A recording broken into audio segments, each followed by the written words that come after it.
我個大女9歲嗰年，第一次參加芭蕾舞比賽，第一次就跌低咗。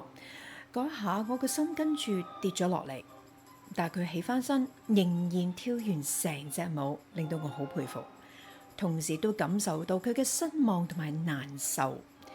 跳完一坐低，佢就忍唔住喊。成長從來都唔容易，有比較，有壓力，有取捨，可能有好多受傷，好多挫敗，更多係懷疑自己，覺得自己未夠好嘅時候。我覺得最寶貴嘅唔係後來佢攞嗰啲咩成績，而係一次又一次嘅不如意都冇成為佢對自己嘅判決。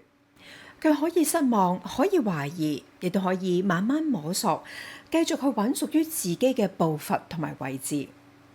韌力唔係跌低唔痛，而係痛過、輸過、懷疑過，仍然唔需要因為咁樣而否定自己，仍然可以按住自己嘅步伐決定我下一步點去行。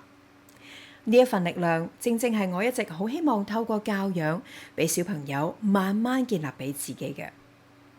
喺怕錯、怕輸、怕俾人話嘅教養工作坊入面，我會同大家一齊學習點樣去培養小朋友嘅內在韌力。